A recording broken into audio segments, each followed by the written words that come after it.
नमस्कार। कहानी गोल्ड में आज सुनिए मालती जोशी जी की लिखी कहानी जागी आंखों का सपना। मम्मी, आज स्कूल में नेहा मिली थी। कौन नेहा? अरे, अपने योगेश अंकल की नेहा, इतनी जल्दी भूल गई। ओहो, पर अब तो वह तुम्हारे स्कूल में नहीं है ना? नहीं, पर आज मैं उसके स्कूल में गई थी। डिबेट कंपटीशन थी, बताया तो था। हाँ, और उसमें तुम्हारा नंबर नहीं आया। मम्मी, मैं तुम्हें यह भी बता चुकी हूँ। सॉरी। हाँ, तो नेहा के बारे में क्या कह रही थी? यही कि वह आज स्कूल में मिली थी, बहुत उदास थी। क्यों? योगेश अंकल शादी कर रहे हैं। बुनते बुनते एकाएक अनु की उंगलियां फिसल गईं और दाएं हाथ की सलाई बाईं हथेली में घुस गई। अपने रुमाल को उस जगह पर दबाकर कितनी देर तक अनु जड़वत बैठी रही। अंकल शादी कर रहे हैं तो इसमें रोने की क्या बात है? नकुल ने भोला सा सवाल पूछा। स्टूपिड, अंकल की शादी का मतलब समझता है? घर में नई माँ आएंगी। नई माँ यानी कि स्टेप मदर, समझा? निधि ने बुद्धू भाई के सिर पर चपत लगाते हुए कहा। ओह, नकुल की समझ में जैसे सब कुछ आ गया। तो फिर अंकल शादी क्यों कर रहे हैं? करनी पड़ती है बेटा, बच्चों की नानी ने कहा। घर में बेटी है, उसे देखने वाला तो कोई चाहिए कि नहीं? उसकी दादी है तो। दादी क्या सब दिन बैठी रहेंगी? फिर वह अकेले कैसे पार पाएगा? क्यों, हमारी मम्मी भी तो हमें पाल रही हैं, सब कुछ अकेले संभाल रही हैं। निधि ने कहा। जब मम्मी औरत होकर इतना सब कुछ कर सकती हैं तो अंकल को क्या परेशानी है? वे तो पुरुष हैं। यही तो फर्क है बेटा, नानी ने नितांत दार्शनिक अंदाज में कहा। मर्द और औरत में यही तो अंतर होता है। बाप मर जाता है तो माँ बाप और माँ दोनों की जिम्मेदारी उठा लेती है। पर माँ मर जाती है तो बाप भी बाप नहीं रहता, पराया हो जाता है। बस भी करो अम्मा, तुम भी पता नहीं कहाँ का राग अलापने लगती हो। अनु एकदम फट पड़ी। फिर उसी सुर में बच्चों को डांटते हुए बोली। जाओ तुम लोग, होमवर्क नहीं हो तो जाकर सो जाओ। सुबह तुम्हें जगाते जगाते मेरा आधा घंटा खर्च हो जाता है। बच्चे चुपचाप उठकर अपने कमरे में दुबक गए। अनु शून्य की ओर ताकती चुपचाप बैठी रही, पर अम्मा ने उसे चुप नहीं बैठने दिया। बोली, तो योगेश शादी कर रहा है, बच्चों से 2 साल भी सब्र नहीं हुआ। इतने दिन रुक गए, यही बहुत समझो अम्मा। उनकी माँ तो 2 महीने भी रुकने के लिए तैयार नहीं थी। वह तो कब से जमीन आसमान किए थी। वह तो योगेश ही राजी नहीं हो रहे थे। अच्छा, तुम लोगों के तो इतने अच्छे पारिवारिक संबंध थे, बिल्कुल सगे भाई से भी बढ़कर थे दोनों। अब क्या बात हो गई कि कोई झांकता भी नहीं? दरअसल वे लोग अब दूर रहने चले गए हैं। यह घर उन्हें काटने को दौड़ता है। वह तो ठीक बात है, उस घर में वाकई दिल नहीं लगता होगा, मगर फिर भी घर बदलने से क्या संबंध बदल जाते हैं? जब उन संबंधों की नींव ही दरक गई अम्मा, तो संबंध कैसे बने रह सकते हैं? ऐसा भी कहीं होता है, बल्कि ऐसे में तो अपमान और ज्यादा बढ़ जाता है। और मैंने खुद अपनी आंखों से देखा है, उन दिनों दोनों घर जैसे एक हो गए थे। बच्चे अंकल को 1 मिनट नहीं छोड़ते थे। और वह क्या नाम है बिटिया का, नेहा, वह भी दिन रात तुम्हारे ही पास बनी रहती थी। लोगों को यही तो अच्छा नहीं लगा। लोगों को मतलब? मेरी जेठानी को। उस समय 2-3 महीने मेरे पास रह गई थी ना। इतना परेशान किया कि क्या बताऊं। कोई भी घर में आता तो उनके कान खड़े हो जाते। योगेश तो उन्हें फूटी आंखों नहीं सुहाते थे। दिन रात बच्चों के कान भरती थी। कहती कि इन्हीं की वजह से तुम्हारे पापा मरे हैं। बच्चे तो बच्चे ही हैं। ताव में आकर 2-4 बार बदसलूकी कर बैठे। तब से योगेश का आना बंद ही हो गया। अपमान सहने के लिए भला कौन आएगा? तेरी जिठानी को बैठे बिठाए यह क्या सूझी? पता नहीं उनके दिमाग में क्या फितूर था, 24 घंटे जैसे मुझ पर पहरा देती रहती। उनका वश चलता तो मुझे अंधेरी कोठरी में दफन कर देती, पर बच्चों को पालने के लिए नौकरी तो जरूरी थी। इसलिए मेरे बाहर जाने पर रोक नहीं लगा सकी, पर टोका टाकी से बाज नहीं आई। जरा अच्छे से तैयार हुई नहीं कि शुरू हो जाती। बहुत पहन ओढ़ लिया बहू, अब जरा सलीके से रहा करो, तुम्हें बच्चे पालने हैं। अरे वाह रे बुढ़िया, खुद के बालों में चांदी भर गई है, फिर भी सिंगार पटार कम नहीं हुआ और मेरी बेटी को कोसती है। उन्हें हक है अम्मा, भगवान ने उनका श्रृंगार बरकरार रखा है तो वे करेंगी ही। अरे खूब करे, पर दूसरों को तो बख्श दे, उनके पीछे क्यों पड़ी रहती है? यह तो जमाने का दस्तूर है अम्मा। मैं तुम्हारी अपनी हूं इसलिए तुम्हें बुरा लगता है, पर औरों के वक्त तो तुम भी चुप नहीं रही। फूफा जी की मृत्यु के बाद जब बुआ जी घर आई थी, तब की बात याद है? तुम और चाची मिलकर उनका कितना मखौल उड़ाया करती थी। अम्मा चुप हो गईं। बाजी इस तरह पलटती देखकर उन्हें उबासियां आने लगी और घड़ी की ओर देखकर वे सोने चल दी। अनु को अच्छा ही लगा। इस चर्चा को अब और देर तक झेल पाना उसकी बर्दाश्त के बाहर था। एक बात के निकलते ही दूसरी सैकड़ों बातें याद आने लगी थी और सब की सब उतनी ही टीस देने वाली थी। सबसे ज्यादा याद आ रही थी योगेश की माँ, जो कभी अनु के सेवा भाव से गदगद रहा करती थी। वही अनु अब उनकी आह की किरकिरी बन गई थी। उन दिनों अनु को एक पुरुष की कमी बेहद खलने लगी थी। बीसियों काम थे जो उससे नहीं संभल रहे थे। पेंशन के कागज निकलवाने थे, बीमे की कार्रवाई करनी थी, खातों का नामांकन बदलवाना था, टेलीफोन गैस आदि में भी अपना नाम लिखवाना था। इन सब के लिए दफ्तरों के सैकड़ों चक्कर काटने होते थे। बाबू लोगों की चिरौरी करनी होती थी। अपने ही पैसों के लिए भीख मांगनी होती थी, घूस देनी पड़ती थी। उसका मनोबल बार बार टूट जाता था। लगता था सब छोड़ छाड़ कर भाग ले। योगेश साथ नहीं होते तो सचमुच वह भाग जाती। उन्हीं के कारण वह मोर्चे पर डटी रह सकी। पर उसने बार बार अनुभव किया कि योगेश का इस तरह उसके साथ घूमना माँ जी को नागवार गुजर रहा है। इस बात को उन्होंने छिपाया भी नहीं, बल्कि जताने की ही कोशिश की। उनके बर्ताव में एक अजीब सा रूखापन आ गया था। वह स्नेह व उष्मा पता नहीं कहाँ खो गई थी। फिर उन लोगों ने मकान बदल दिया और शहर के दूसरे छोर पर रहने चले गए। मकान छोड़ने का प्रस्ताव माँ जी का ही था। वह नेहा को अनु की छाया से दूर ले जाना चाहती थी और योगेश इस समय उन्हें नाराज नहीं कर सकते थे। मकान बदलने के बाद तो योगेश उसकी पहुंच से बहुत दूर चले गए। जब भी फोन किया माँ जी नहीं उठाया। लगता जैसे वे फोन के आसपास ही कुंडली मारकर बैठ गई हैं। एक आध बार योगेश से बात भी हुई तो पता चला कि पिछला कोई भी मैसेज उन तक नहीं पहुंचा है। एक दिन तो हद ही हो गई। एजी ऑफिस का एक सर्कुलर आया था और उसे उसका सिर पैर कुछ भी समझ में नहीं आ रहा था। उसने मजबूरी में ही योगेश के यहाँ फोन लगाया। हमेशा की तरह माँ जी ने ही उठाया। अनु की आवाज़ सुनते ही बड़े तल्ख अंदाज में कहा, बहू मैं मानती हूँ ईश्वर ने तुम्हारे साथ बहुत बुरा किया, पर उसका बदला मुझसे क्यों ले रही हो? मेरे बेटे को बख्श दो, तुम्हारे हाथ जोड़ती हूँ।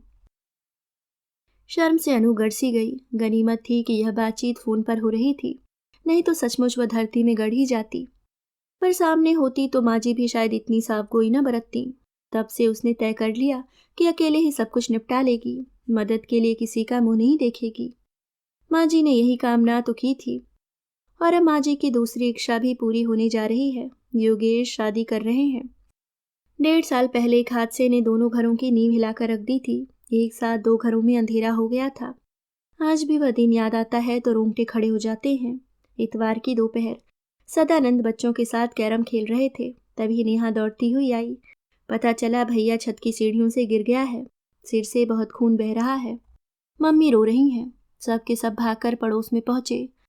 लड़का बेहोश हुआ जा रहा था। पूनम जार जार रो रही थी।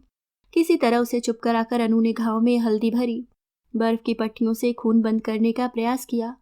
तब तक सदानंद तैयार होकर आ गए। योगेश टूर पर थे। अस्पताल सदानंद को ही जाना था। उस दिन अनु ने सोचा भी नहीं था कि स्कूटर पर बैठे हुए ये तीनों प्राणी महाप्रयाण पर जा रहे हैं। सदानंद हमेशा बहुत ही सावधानी से स्कूटर चलाते थे, पर उस दिन पता नहीं क्या हुआ। शायद अस्पताल पहुंचने की जल्दी हो, वे अपना संतुलन खो बैठे। अस्पताल तो वे पहुंचे, पर निष्प्राण देह के रूप में। उन्होंने घटना स्थल पर ही दम तोड़ दिया। पूनम और अंशुल शायद योगेश की प्रतीक्षा में सांसें गिनते रहे। उनकी गोद में ही दोनों ने अंतिम सांस ली। इस घटना से तो पास पड़ोस भी दहल गया। लोगों के पास सांत्वना के लिए शब्द नहीं थे। पलक झपकते ही 2 परिवार उजड़ गए थे।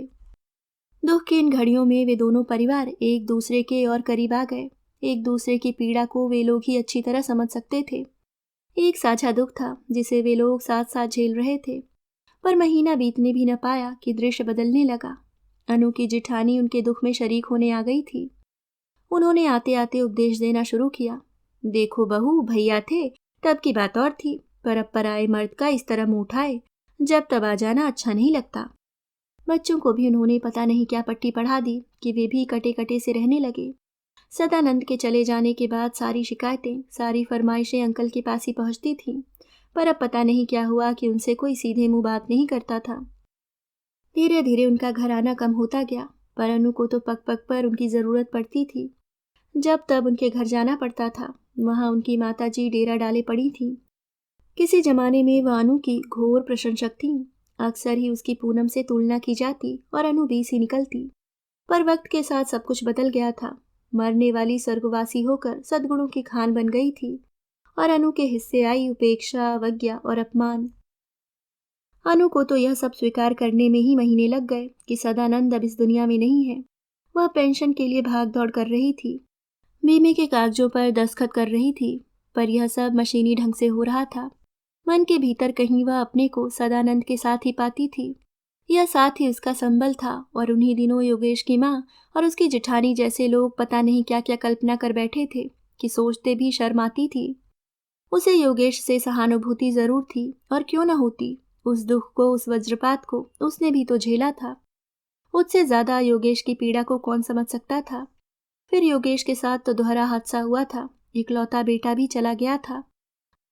अंशुल का गोरा गदबदा चेहरा याद आते ही मन आज भी कैसा हो जाता है। उसे माटी को सौंपते हुए योगेश के हाथ किस कदर कांपे होंगे। मन कितना रोया होगा। शोक की उस कातर घड़ी में और कौन था जो उनके दुख को समझता, उनके घावों को सहलाता।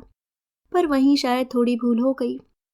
4-5 महीने बाद अनु की एक अंतरंग सहेली ने कहा था, अच्छा होगा अगर तुम दोनों अपने दुख बांट लो।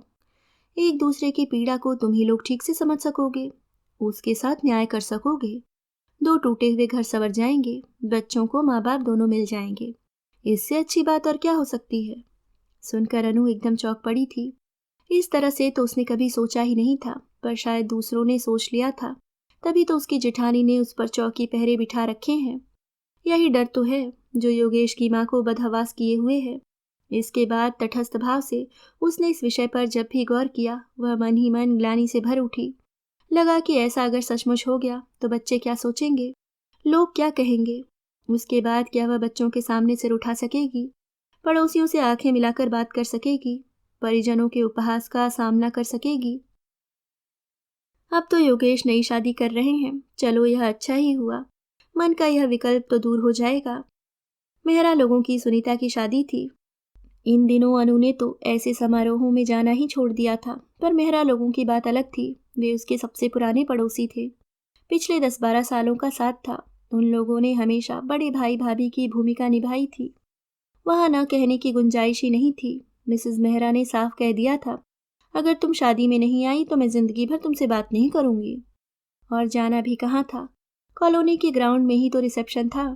पर वहां तक जाने की, लोगों का सामना करने की अनु में हिम्मत नहीं थी।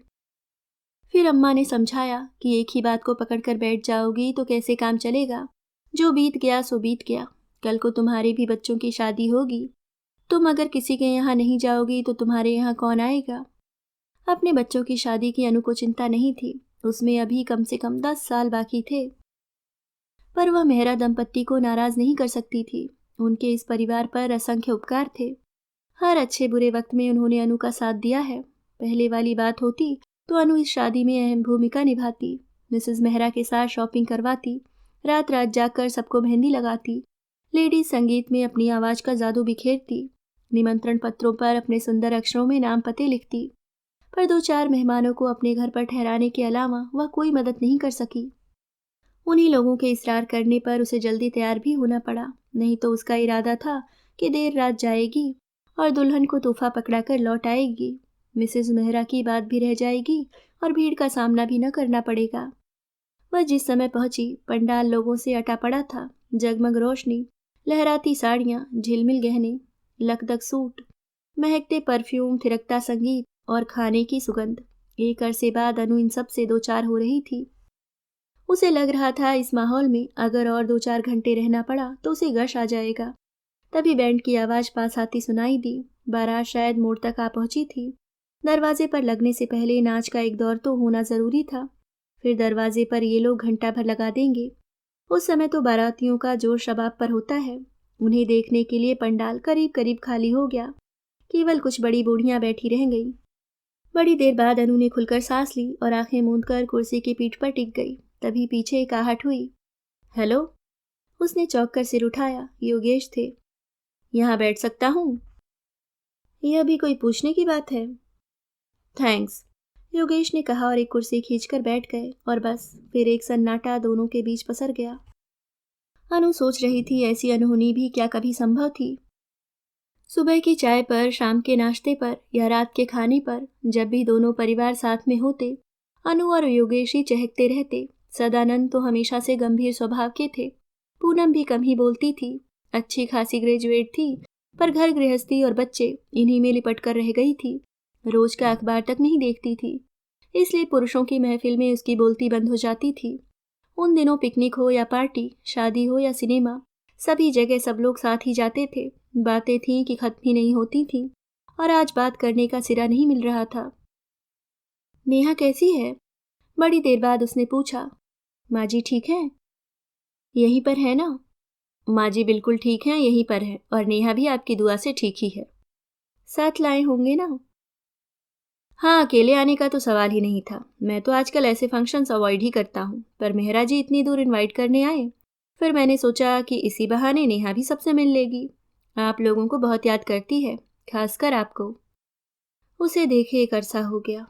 सो तो होगा ही, आपने तो हमारे गरीब खाने पर आने की कसम खा रखी है ना। आपने घर भी तो इतनी दूर ले रखा है।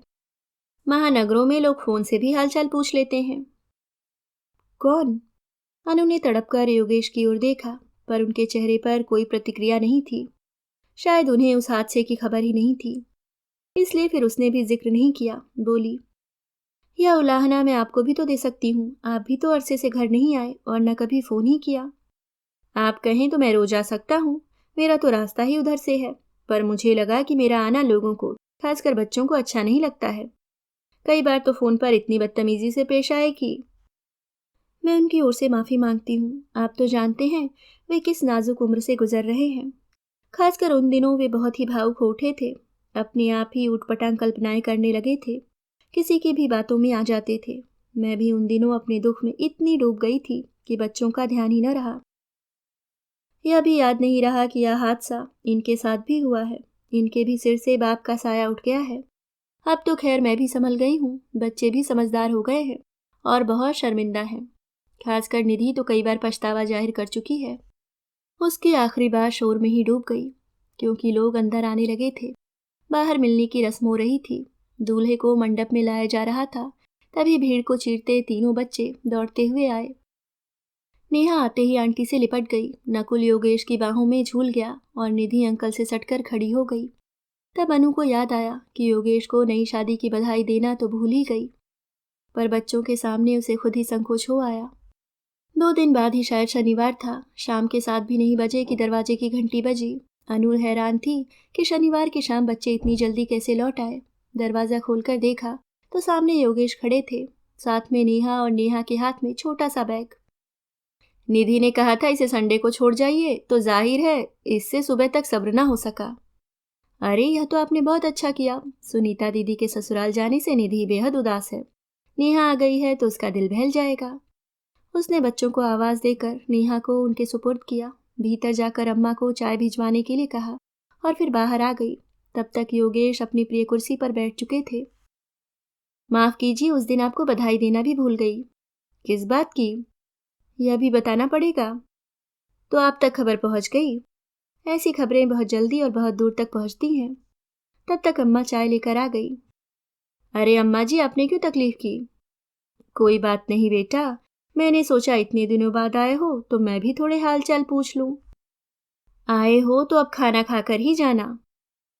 आज माफ कीजिए, माँ घर पर इंतजार करेंगी, फिर कभी सही।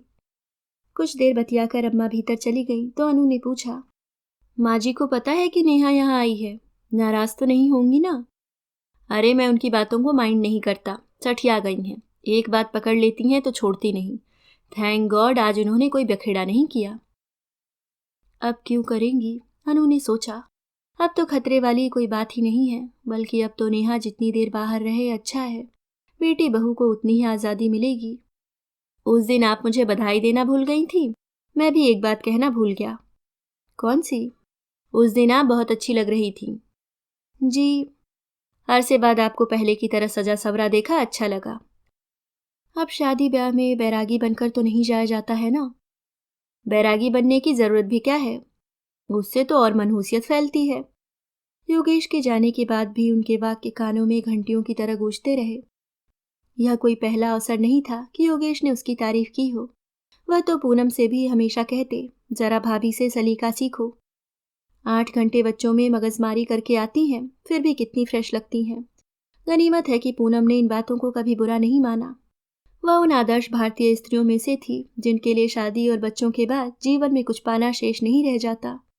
यूं तो उस दिन निधि ने भी कहा था, मम्मी आज आप बहुत प्यारी लग रही हैं, पर उसकी बात को अनु ने गंभीरता से नहीं लिया था। पर योगेश की बात ने पता नहीं कितने सोए तारों को झंझना दिया। दूसरे दिन रविवार था। सदानंद के जाने के बाद से इतवार तो निरानंद बीतता था। न कहीं जाना न कहीं आना। बहुत हुआ तो शाम को जाकर हफ्ते भर की सब्जी ले आती, बाकी समय घर पर ही कट जाता। एक बदरंग सी मैक्सी या मुसा हुआ सूट पहनकर वह हफ्ते भर के काम निपटाती रहती, जैसे कपड़ों की धुलाई, फ्रिज की सफाई, किचन की झाड़ पोछ। आज पता नहीं उसे क्या सूझा, सुबह सवेरे ही नहा ली, फिर साड़ियों का बक्सा खोलकर बैठ गई। अपनी तमाम शौक रंग की साड़ियां उसने इस बक्से में पटक रखी थी। बक्से को खंगालकर उसने एक चंपई रंग की कलकत्ता साड़ी निकाल ली। मम्मी कहीं बाहर जा रही हो? नहीं रे, ये इतनी सारी साड़ियां बक्से में पड़ी सड़ रही हैं, सोचा घर में ही पहनकर खत्म कर दूं। घर में क्यों? आप इसे बाहर भी पहन सकती हैं, इतनी अच्छी तो है। अच्छी तो है, पर अब बाहर कहाँ जाना है? बेचारी निधि एक लंबी सांस खींचकर रह गई। दोपहर को योगेश की गाड़ी फिर घर के सामने थी। पूनम को बहुत अरमान था गाड़ी का, उसके सामने तो संभव न हो सका। पर बीमे की रकम का योगेश ने यही सदुपयोग किया। योगेश अचानक आ गए थे, पर अनु को अच्छा लगा कि वे हमेशा की तरह अस्त व्यस्त वेशभूषा में नहीं है। क्या पता कपड़े पहनते हुए उसके अंतर्मन को योगेश का ही इंतजार रहा हो। यह सोचते हुए उसे अपने आप पर शर्म आने लगी। लगा जैसे वह कोई पाप कर रही है, पर इसमें पाप कैसा? पुरुष की प्रशंसा भरी दृष्टि की अभिलाषा तो नारी सुलभ भावना है। उसने तन का श्रृंगार छोड़ दिया है तो क्या, 36 साल की उम्र में वह मन को तो बैरागी नहीं बना सकती ना। योगेश ने आते ही ऐलान किया, हेलो किड्स, चाची 420 देखने चलना है। मुझे लगा आप नहीं जाएंगी, इसलिए 4 ही टिकट लाया हूँ, पर अगर आप चलना चाहें तो इंतजाम हो सकता है। अगर इंतजाम हो सकता है तो अम्मा को ले जाइए प्लीज, जब से यहाँ आई हैं बोर हो रही हैं। No problem. अम्मा को मनाना कोई मुश्किल काम नहीं था।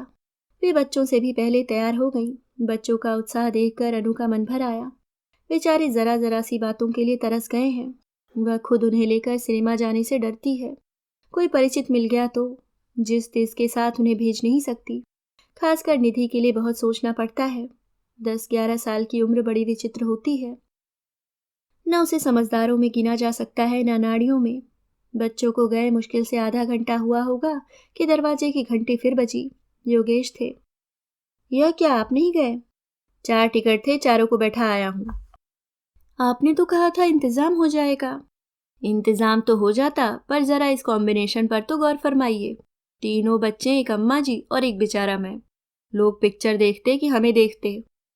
अनु को सोचकर ही हंसी आने लगी। मैंने सोचा आप अकेले बोर हो रही होंगी, चलिए आपको भी कहीं घुमा लाऊं।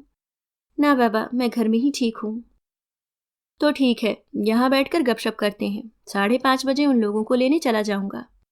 योगेश ने निमंत्रण की प्रतीक्षा भी नहीं की और अपनी फेवरेट कुर्सी में धंस गए। मजबूरन अनु को भी चाय की पेशकश करनी पड़ी।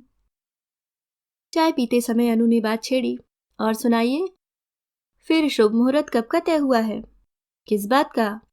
अब इतना भी मत उड़िए, शादी में न बुलाना हो तो और बात है। मैं सच कह रहा हूँ, अभी कहीं कुछ तय नहीं हुआ है। आप तो पता नहीं कहाँ कहाँ से खबर पा जाती हैं। श्रीमान, हमें अत्यंत विश्वसनीय सूत्रों से पता चला है, अर्थात नेहा से। हाँ, इस बार कन्या को उससे भी मिलवाया गया था। सिर्फ मिलवाया नहीं, माँ के रूप में परिचय करवाया था। हमारी माता राम भी अजीब है, पिता की राय पूछी नहीं और कन्या को माँ का दर्जा दे दिया। क्यों, पिता को क्या आपत्ति है? दरअसल मैं किसी के साथ छल नहीं करना चाहता। कैसा छल? आपको मैं यह जो हंसता बोलता नजर आता हूँ, आप उस पर मत जाइए। भीतर से मेरा मन एकदम तार तार हो चुका है। कोई भी लड़की मेरे घर में कोरा मन और कोरा तन लेकर आएगी तो मैं उसके साथ न्याय नहीं कर सकूंगा। तो फिर उपाय क्या है? उपाय एक ही है, शादी अगर करनी ही है तो मैं अपनी तरह किसी भुक्तभोगी स्त्री से करना चाहूंगा। एक क्षण को अनु की धमनियों का खून जैसे जम गया। विडो या डाइवोर्सी कोई भी हो, पर ऐसी हो जो मेरी पीड़ा को समझ सके, शेयर कर सके। जिसने जीवन में कुछ खोया हो वही मेरे दर्द को ठीक से समझ सकेगी। अनु की सांस फिर से सम पर आ गई थी। उसने धीरे से पूछा, माँ जी मान जाएंगी? यही तो परेशानी है, माँ को मनाना ही सबसे टेढ़ी खीर है। वह कहती हैं कि जब कुंवारी कन्याएं भरी पड़ी हैं तो मैं ऐसी वैसी क्यों लाऊं। अनु के मन में एक शूल सा चुभा। मतलब अब वह भी ऐसी वैसी औरतों की श्रेणी में आ गई है। माँ जी ने चाहे जो भी कहा हो, पर उसके सामने बोलते हुए योगेश को कुछ तो सावधानी बरतनी चाहिए। फीकी हंसी के साथ उसने कहा, माँ जी ठीक ही कहती हैं, इतनी बेचारी बिन ब्याही बैठी हुई हैं, आपके बहाने कम से कम एक का उद्धार तो हो जाएगा। तभी योगेश एकदम उठ खड़े हुए। 5:30 हो गए, चलना चाहिए। अनु ने राहत की सांस ली। यह चर्चा उसकी बर्दाश्त से बाहर जा रही थी। बच्चों के लिए कॉपियां खरीदनी थी, इसलिए वह रास्ते में ही रुक गई। स्टेशनरी की दुकान से बाहर आ रही थी कि बगल वाले जनरल स्टोर में योगेश नजर आ गए। आप सामान लेने इतनी दूर आते हैं? हाय हेलो के बाद उसने पूछा। पुरानी दुकान में ही आना अच्छा लगता है। वैसे भी मेरा तो यह रोज का ही रास्ता है। आप क्या सीधे कॉलेज से आ रही हैं? बच्चों ने कब से लिस्ट थमाई हुई है। एक बार घर पहुंच जाती हूँ तो दोबारा निकलने का मन नहीं करता, इसलिए आज। मैं भी दफ्तर से चला आ रहा हूँ। आइए ना कहीं बैठकर चाय पीते हैं। नहीं, अब घर चलूंगी, पहले ही बहुत देर हो चुकी है। आप ना तो मुझे घर पर चाय के लिए बुला रही हैं, न यहाँ मेरा निमंत्रण स्वीकार कर रही हैं। यह तो कोई अच्छी बात नहीं है ना। अच्छा, चाय ना पीना चाहें तो चलिए सामने वाली दुकान में जूस या लस्सी पीते हैं। अनु ने देखा, सामने दुकान क्या एक गुमटी थी।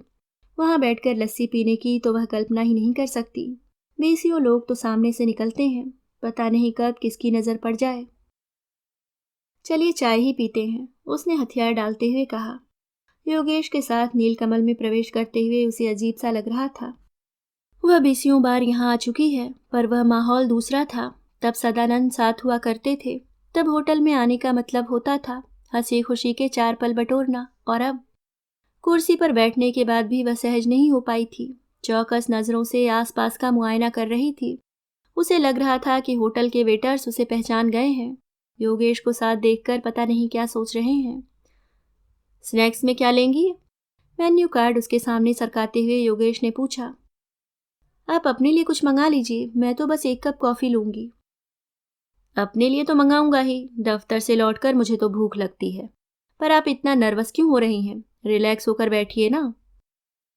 दरअसल आजकल कहीं भी जाते हुए मुझे बहुत डर लगता है। कहीं कोई परिचित मिल गया तो? मिल गया तो क्या होगा, फांसी दे देगा? आप पुरुष हैं ना, आप इन बातों को नहीं समझेंगे। और फिर एकाएक अनु को पता नहीं क्या सूझा, एकदम बोल पड़ी। वैसे आपको भी डरना चाहिए। कहीं आपकी माँ को पता चल गया कि आप ऐसी वैसी औरतों के साथ घूम रहे हैं तो वह आपकी भी खिंचाई कर देंगी। योगेश विस्फारित नेत्रों से उसे देखता ही रह गया। योगेश ही क्यों, वह खुद अपनी कही बात पर चकित हो रही थी। यह सब अनायास ही हो गया था। शायद इतने दिनों तक मन में एक हदबद करती बात होठों तक आ गई थी। बड़ी देर बाद योगेश ने धीरे से कहा, अगर माँ ने कभी ऐसी बात कही भी होगी तो उनके जहन में आप नहीं होंगी। I know, she has regards for you. आप मुझे दिलासा देने की कोशिश मत कीजिए। आपकी माताजी की मेरे बारे में जो भी राय है मुझे मालूम है। वह 2 टूक शब्दों में मुझे सुना चुकी हैं। बोलते बोलते अनु का गला भर आया। उस दिन के अपमान का दंश नए सिरे से उसे मर्माहत कर गया। यह आप कब की बात कर रही हैं? बहुत पुरानी बात है। यह उन दिनों की बात है जब मैं यह मानने के लिए तैयार नहीं थी कि बच्चों के पापा अब हमारे बीच नहीं हैं। मैंने तो मन को समझा लिया था कि वह टूर पर गए हैं, महीने 2 महीने बाद लौट आएंगे।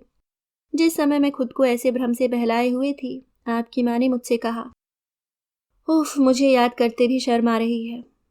और अनु के तो टप टप आंसू गिरने लगे। ओह गॉड, इसलिए आपने हम लोगों से संबंध तोड़ लिए थे और मैं समझ रहा था कि। आप ही बताइए, क्या पति के मरते ही औरत बाजारू हो जाती है? फिर उसके हर क्रियाकलाप को शंका से क्यों देखा जाता है? उस पर हर क्षण चौकी पहरे क्यों बिठाए जाते हैं? मेरा ईश्वर जानता है कि मैंने यह कभी नहीं चाहा था कि मेरा हरा भरा संसार उजड़ जाए। पर जब वह अघट घट ही गया तो उसका सामना तो करना ही था, बाहर निकलना ही था, लोगों से मिलना ही था। अकेली होती तो नींद की गोलियां खाकर सो जाती, पर मेरे पास 2 बच्चे थे, उन्हें तो पालना ही था ना। सॉरी, वेरी सॉरी, योगेश हर वाक्य पर कहते रहे और अनु अनवरत बोलती चली गई। अरसे बाद उसके संयम का बांध टूटा था। अब भावनाओं के आवेग को रोकना असंभव था। बाहर निकलकर योगेश ने अत्यंत विनम्र होकर पूछा, आप बहुत अपसेट हो रही हैं, क्या घर तक अकेले जा सकेंगी? इजाजत हो तो मैं साथ चलूं? अनु ने बिना कुछ कहे पहले तो अपनी काइनेटिक स्टार्ट की, फिर कसैले स्वर में कहा, आप घर की बात कर रहे हैं, मुझे तो जिंदगी के उस छोर तक अकेले जाना है।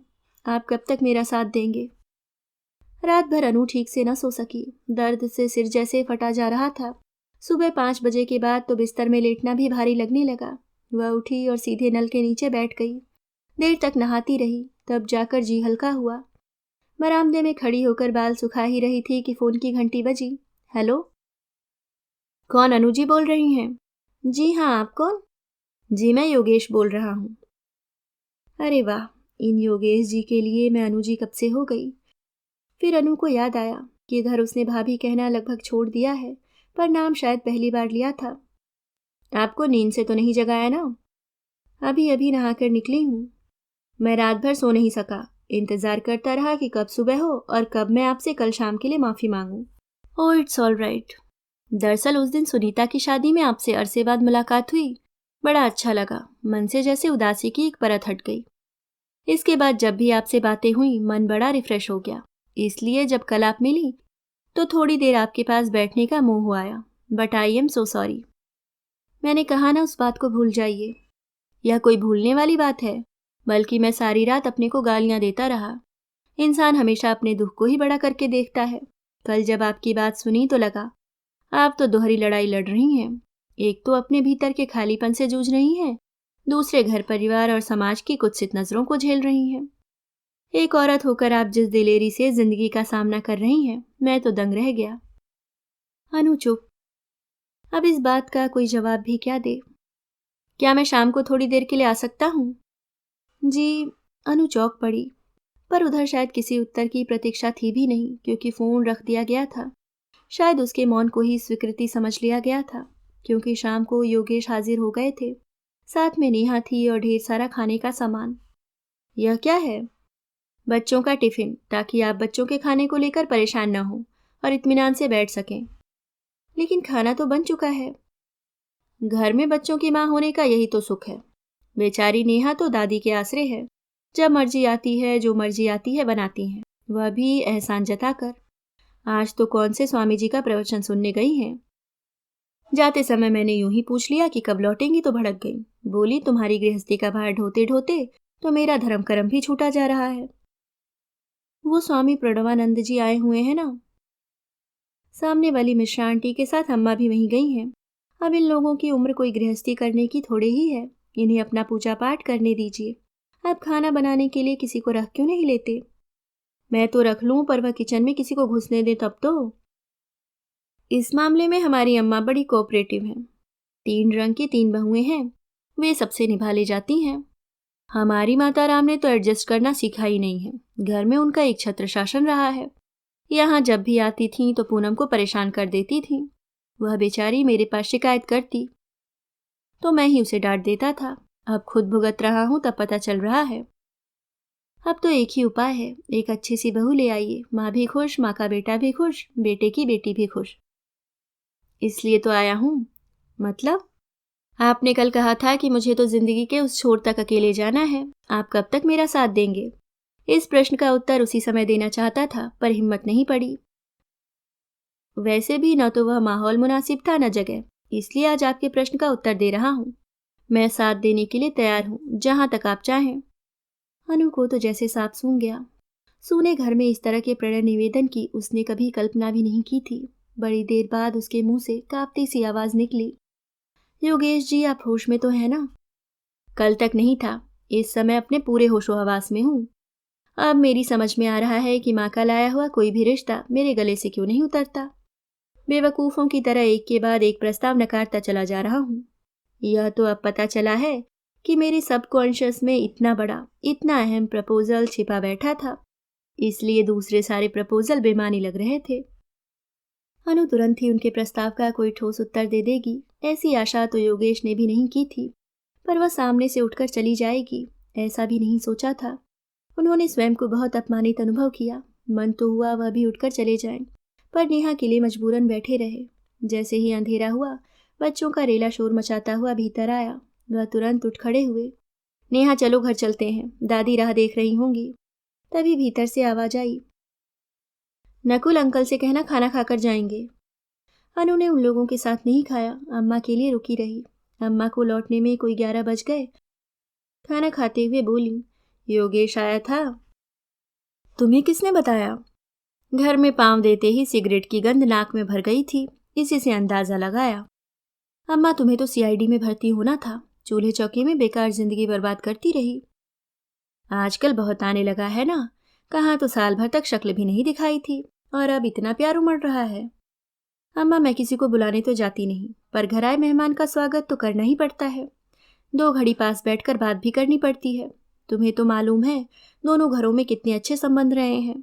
बेटिया भी हम लोगों से बहुत हिली हुई है, जिद करती है तो आ जाते हैं। सो तो ठीक है, पर जरा संभल कर रहा करो, पुरुषों का कोई भरोसा नहीं होता, खासकर ऐसे पुरुषों का। ऐसे पुरुषों का मतलब? अच्छा बता, पूनम को गए कितने दिन हो गए? 1 साल 10 महीने 13 दिन। अरे वाह, तूने तो जैसे उंगलियों पर हिसाब लगा रखा है। यह हिसाब पूनम के लिए नहीं है अम्मा, तुम शायद भूल गई कि उसकी मृत्यु मेरी जिंदगी भी सूनी करके चली गई है। जानती हूँ रे, वह हादसा क्या भूलने की चीज है। उसके लिए तो मैंने अपने ठाकुर जी को आज तक माफ नहीं किया। ऐसे अंधे हो गए थे कि उन्हें मैं नजर नहीं आई। मेरे सामने मेरे जवान जहान दामाद को उठाकर ले गए, मेरी बेटी की दुनिया उजाड़ कर रख दी। थोड़ी देर तक एक अजीब सी चुप्पी छाई रही, पर 5 मिनट बाद ही अम्मा पुनः अपनी रौ में आ गई। बोली, मैं इसलिए कह रही थी बेटे कि बीवी को मरे 2 साल हो चले हैं। ऐसे भूखे प्राणी बहुत खतरनाक होते हैं, उनसे बचकर रहना चाहिए। आदमी की नीयत समझते देर नहीं लगती। ऐसे में पुरुषों का तो कुछ नहीं बिगड़ता, औरत बदनाम हो जाती है। अनु कुछ देर तक मन ही मन शब्दों को तौलती रही, फिर हिम्मत करके बोली, अम्मा, योगेश मुझसे शादी करना चाहते हैं। अम्मा मुंह बाए बेटी को देखती रही। तुम्हें अच्छा नहीं लगा ना, घबराओ मत, मैंने अभी हाँ नहीं की है। तुम्हारी मर्जी के खिलाफ मैं कुछ नहीं करूंगी। बेटे, तुम्हारा घर फिर से बस जाए तो मुझसे ज्यादा खुशी और किसे होगी। सुबह शाम ठाकुर जी से मेरी यही रार चलती है, इसलिए शायद यह पसीजे हैं। पर बेटे, सवाल अब मेरी मर्जी का नहीं है। पहले अपने बच्चे से पूछ लो, फिर कोई कदम उठाना। बच्चों का मन बड़ा नाजुक होता है, एक बार अगर गांठ पड़ गई तो उम्र भर खोल नहीं पाओगी। अम्मा, इस उम्र में अगर मैंने शादी की तो बच्चों के लिए ही करूंगी, उनकी मर्जी के बगैर तो कुछ करने का सवाल ही पैदा नहीं होता। चलो, राम जी ने बात बिगाड़ी थी, अब वही सुधार देंगे। सबके सुख दुख की चिंता उन्हीं को तो है, अम्मा ने कहा और गदगद होकर हाथ जोड़ लिए। इसके बाद मुलाकातों का सिलसिला बढ़ता ही गया। अब योगेश घर पर कम आते थे। अक्सर वह दोनों काम पर आते जाते रास्ते में ही टकरा जाते थे। यह अनायास ही होता था ऐसा भी नहीं है, कई बार तो योजनाबद्ध तरीके से होता था। फिर वे लोग किसी कॉफी शॉप में, जूस बार में या पार्क में बैठ जाते थे। अब अनु को लोगों का उतना खौफ नहीं रह गया था, पर उसने अभी योगेश के प्रस्ताव पर पूर्ण स्वीकृति की मुहर नहीं लगाई थी। हर बार बच्चों का बहाना करके टाल जाती थी। दरअसल अभी वह बच्चों से पूछने का साहस नहीं जुटा पाई थी।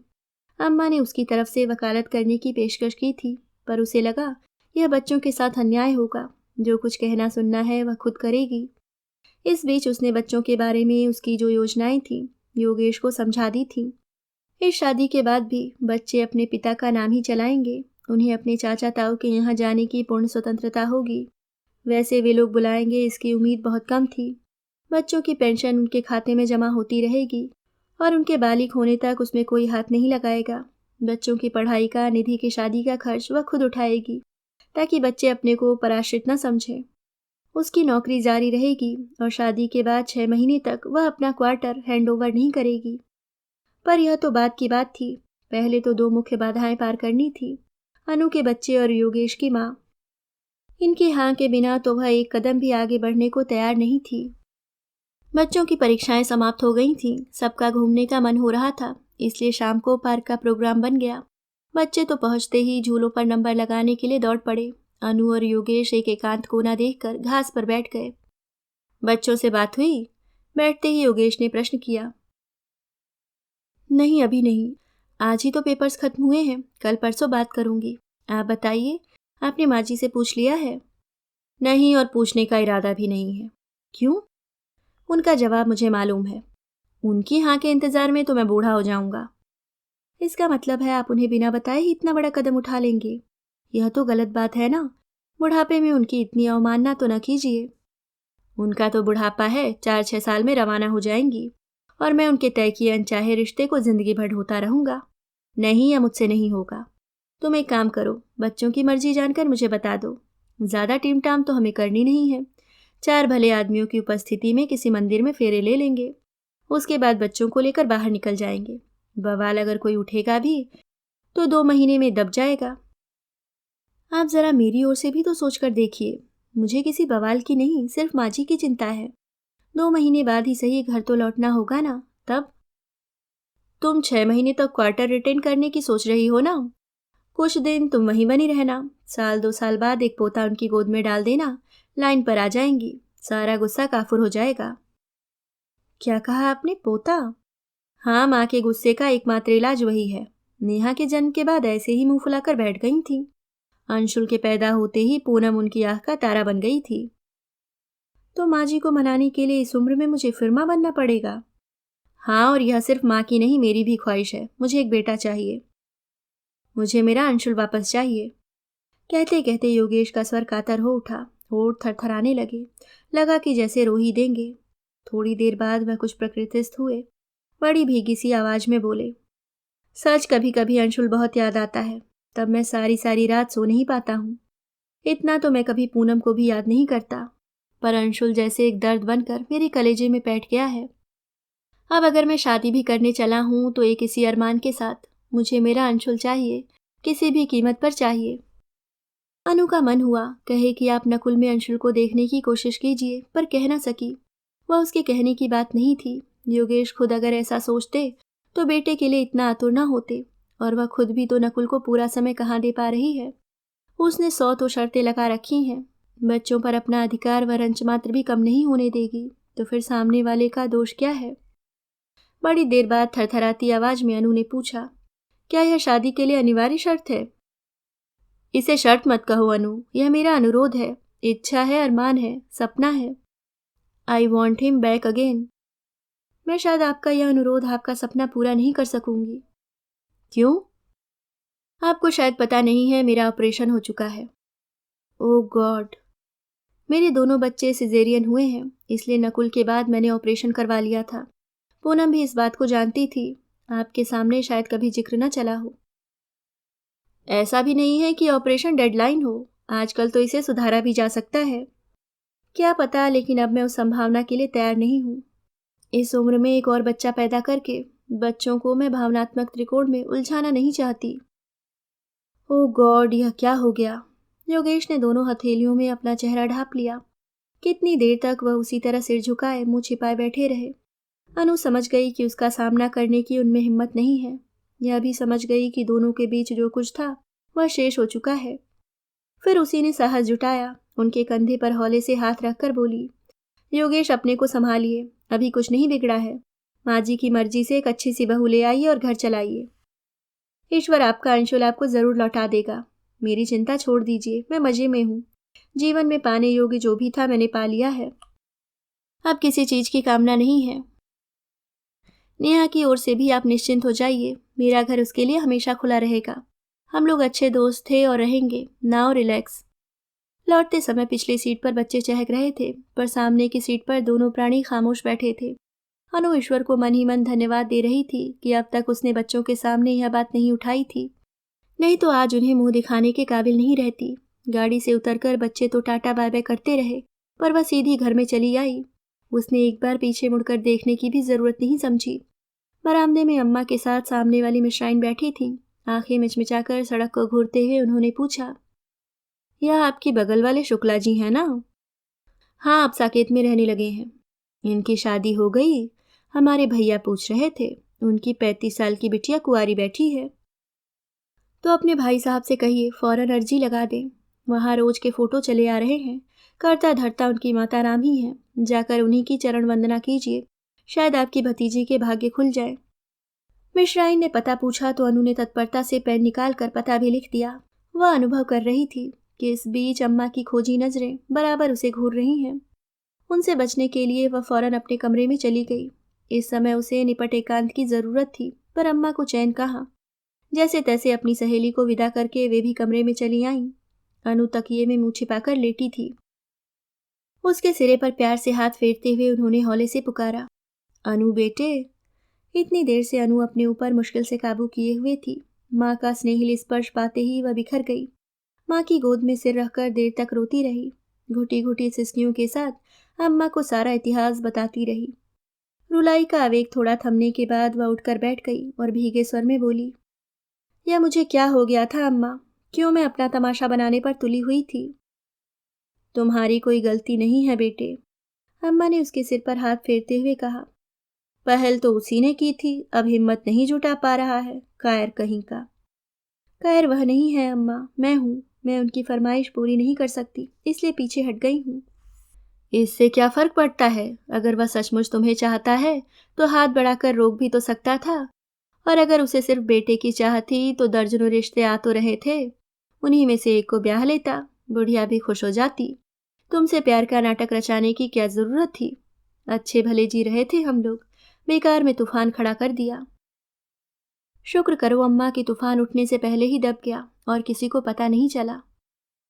ऐसा तुम सोचती हो, पर लोगों के पास आंखें हैं जो देखती हैं, दिमाग है जो अटकलें लगाता है। तुम्हें क्या लगता है कि मिश्राइन के सचमुच कोई ब्याहने लायक भतीजी है? वह तो तुम्हें टोह रही थी। सच, उस समय उस योगेश पर ऐसा ताव आ रहा था कि बस सामने होता तो ऐसी लानत मलानत करती कि नानी याद आ जाती। अब जाने भी दो अम्मा, सबकी अपनी मजबूरियां होती हैं। अरे वाह, यह कौन सी मजबूरी है कि आदमी अपनी ब्याहता को घर भी नहीं ला सकता? मान लो तुम माँ बनने लायक होती तो क्या यह गारंटी दे सकती थी कि पहले पहल बेटा ही होगा? बेटी भी तो हो सकती थी। फिर क्या बेटे के इंतजार में इसी घर में रखैल बनकर पड़ी रहती? छी अम्मा, अब बस भी करो। सुनने में भी अच्छा नहीं लग रहा है ना, पर यह शख्स तुम्हें ऐसी ही जिंदगी देने वाला था। अपनी माँ को सब प्यार करते हैं, सब इज्जत देते हैं, पर माँ के लिए कोई बीवी को देश निकाला नहीं देता। इसलिए कहती हूँ कि वह परले दर्जे का कायर है। चलो, जो कुछ हुआ अच्छा ही हुआ। ऐसे डरपोक और ढुलमुल आदमी के साथ घर बसाने से अच्छा है अकेले जिंदगी गुजार दो। ईश्वर की कृपा से तुम अपने पैरों पर खड़ी हो, किसी की मोहताज नहीं हो। यही समझ लेना कि एक बुरा सपना था। बस सपना ही था अम्मा, पर चलो, इस बहाने एक आदमी की औकात का पता चल गया। अभी आप सुन रहे थे मालती जोशी जी की लिखी कहानी जागी आंखों का सपना।